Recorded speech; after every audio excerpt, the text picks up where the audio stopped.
History has a way of punishing arrogance. For years, voices in America laughed, shrugged, and dismissed the warnings. They said the threat was exaggerated, the concerns outdated, the danger impossible. But the storm has arrived, and suddenly what was mocked as paranoia now sounds like prophecy. The rise of China is not a whisper anymore. It is a roar shaking global markets, military balances, and the very confidence of the West. Factories, technologies, even influence over institutions that once bent only to Washington now find themselves leaning east.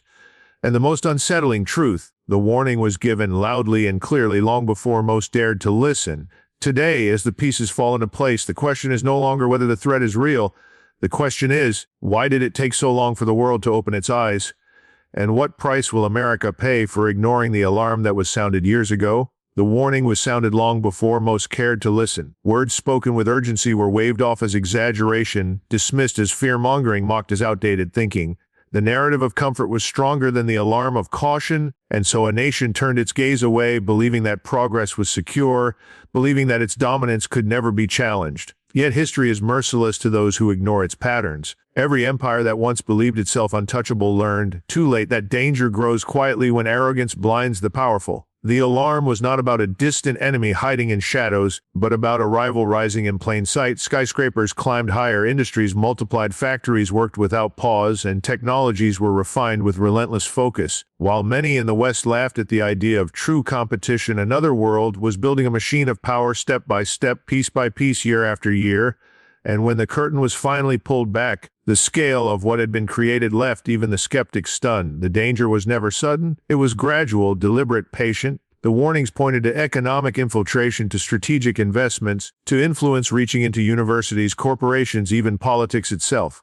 But the comfort of denial was easier than confrontation.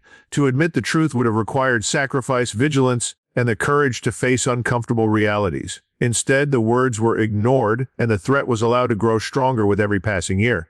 Now the signs are undeniable. Global markets bend under new pressure. Supply chains once controlled from the West are tied to distant cities, and military strength once unquestioned is now openly challenged. The silence of disbelief has been shattered, replaced by uneasy recognition.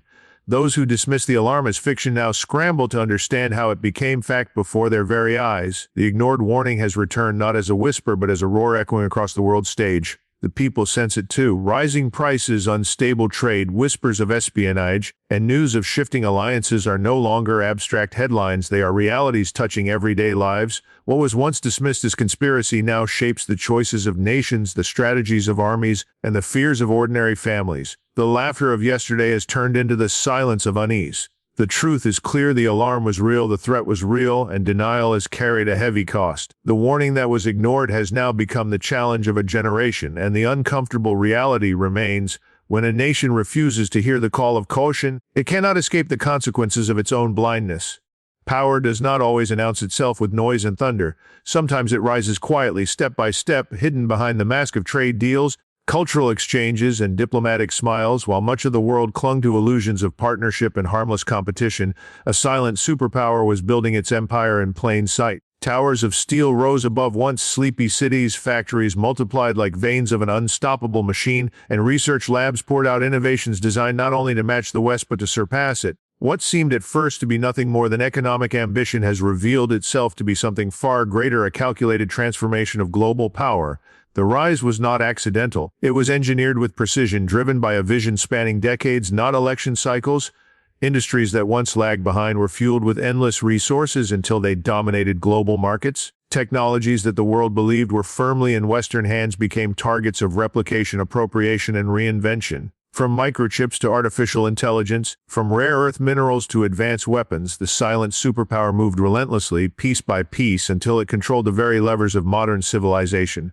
Economic strength became the first weapon. Supply chains once trusted were reshaped to flow through their ports, their factories, their hands. Nations around the world, hungry for cheap goods and fast profits, surrendered their independence without realizing it. Entire economies became addicted to imports and exports tied to one source. And like any addiction, the cost came later when dependency grew too strong to break. But the rise was not limited to markets. It stretched into influence, into the cultural bloodstream of nations far beyond its borders. Universities filled with sponsored programs, research centers tied to foreign funding, politicians courted with promises of investment and development.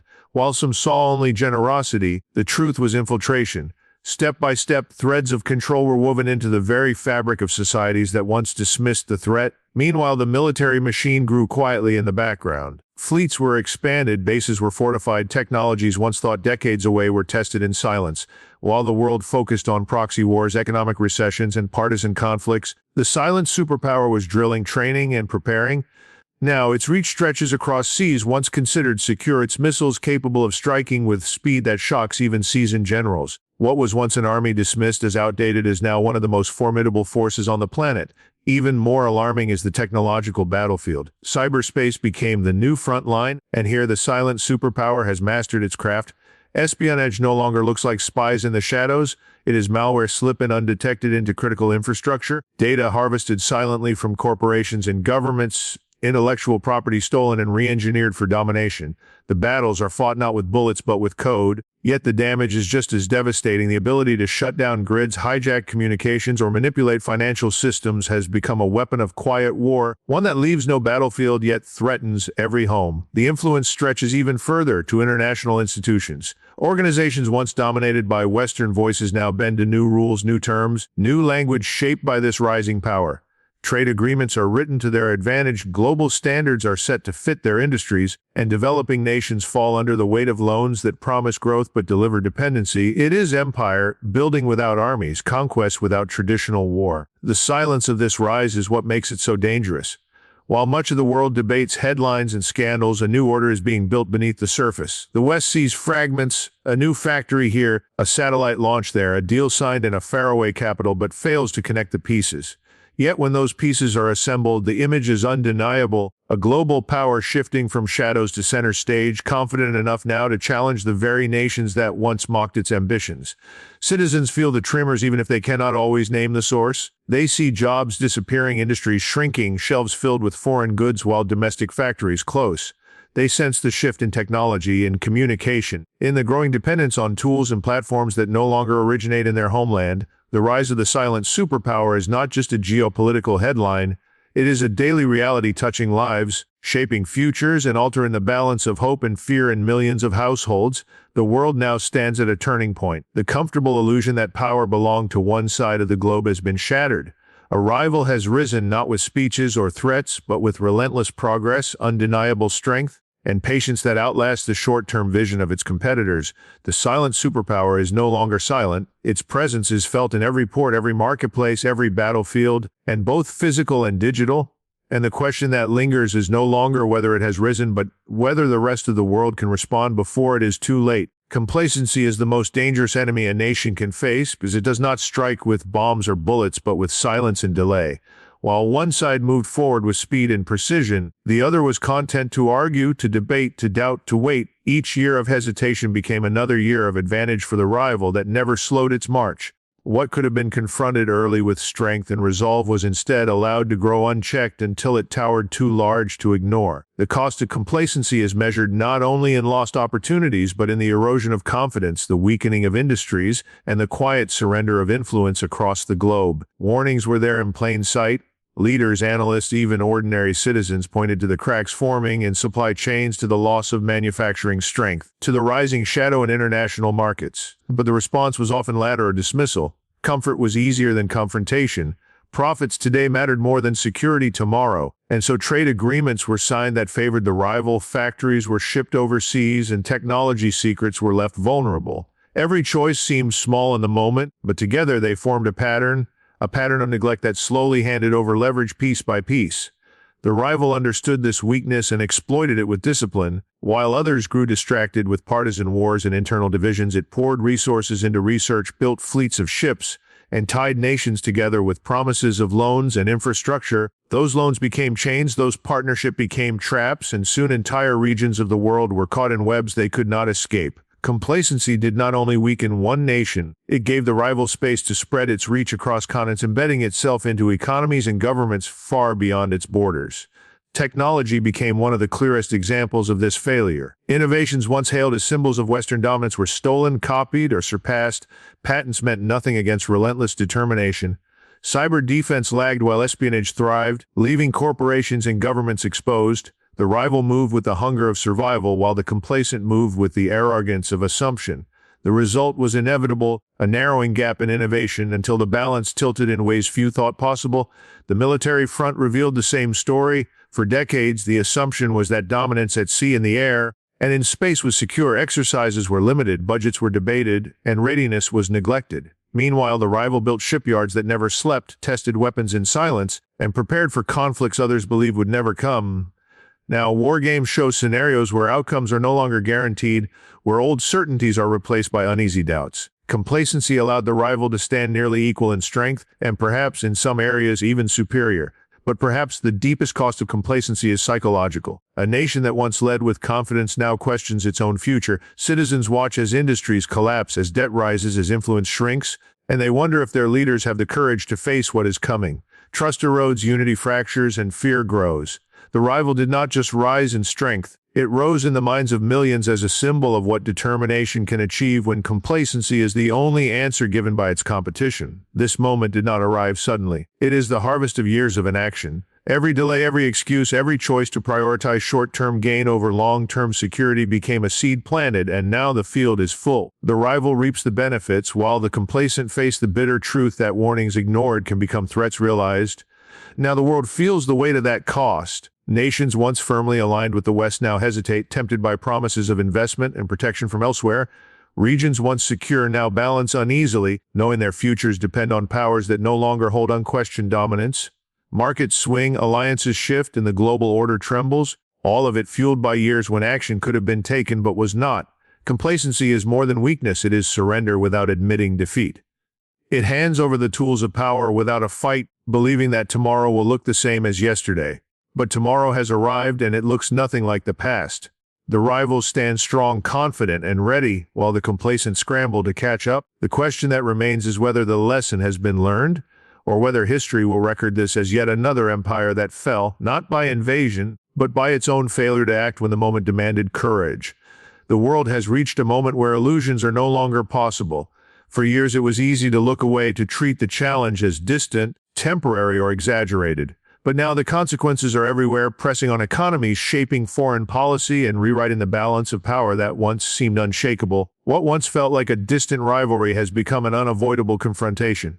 The reckoning is no longer in the future, it is here, demanding answers that cannot be delayed. This reckoning is not just about weapons or borders, it is about influence, survival, and the ability to decide the course of history. Nations are being pulled into orbit, drawn either by promises of protection or trapped by debt and dependency. Every port, every contract, every alliance becomes a piece of a greater chessboard where the silent superpower has placed its pieces carefully while others played checkers.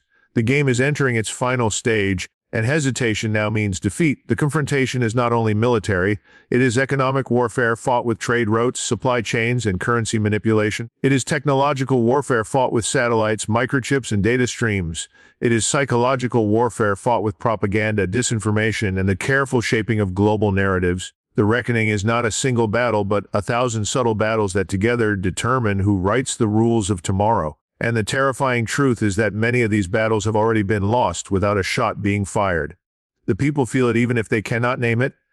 They sense it in the rising costs of daily life, in the shortage of goods, and the uneasy feeling that their nation no longer controls its own destiny.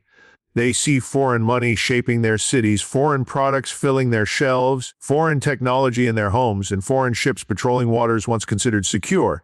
The reckoning is not an abstract headline, it is a lived experience, a shadow falling over ordinary lives in ways that cannot be ignored. The question is no longer whether confrontation will come, but what form it will take. Will it explode into open conflict, or will it remain a slow strangulation of influence and control? Will it be decided on battlefields, or will it be settled in boardrooms, trading floors, and digital networks? The uncertainty is what makes it so dangerous. A miscalculation, a single spark, could ignite a fire no one can contain, and yet the reckoning also carries a choice. Every nation must decide where it stands, what it values, and what it is willing to sacrifice. To confront a rising power requires unity, resolve, and the courage to endure hardship. To surrender is easier in the short term. Profits flow, trade continues, peace appears stable, but the long-term cost is sovereignty itself. Once influence is surrendered, once dependence is complete, there is no easy return. The reckoning demands clarity. Will freedom be defended, or will it be traded away for convenience? History is filled with moments when civilizations faced a similar choice. Some stood firm and preserved their independence. Others hesitated, compromised, or looked away until it was too late. The echoes of those failures can still be heard in fallen empires, in nations that thought themselves untouchable but collapsed under the weight of their own denial. Today's reckoning is no different. It is a test of will, of endurance, of the ability to recognize danger before it devours the foundations of power. Every alliance, every treaty, every policy decision now carries greater weight than ever before. The rival has built a system designed to exploit hesitation and punish weakness. It thrives on doubt, division, and delay. Only decisive action can change the trajectory, yet decisive action demands sacrifice, and sacrifice is what complacent societies resist the most. This is the paradox of the reckoning. The only path to survival may be the one most painful to take. The clock is ticking. Each year of delay gives the rival more leverage, more allies, more control. Each moment of weakness erodes credibility, making it harder to rally others when strength is finally needed. The reckoning is not a storm to wait out. It is a rising tide that will swallow those who refuse to move. The choice is clear but brutal: confront the danger now, or face a future where confrontation is no longer possible because the balance has already shifted beyond recovery. The reckoning is not just a political or military event, it is a turning point in civilization. The decisions made in this era will shape not only who leads but what kind of world emerges in the decades ahead. Will it be a world of open societies, free exchange, and shared values, or a world of control, surveillance, and domination? That is the ultimate question that lies behind this moment.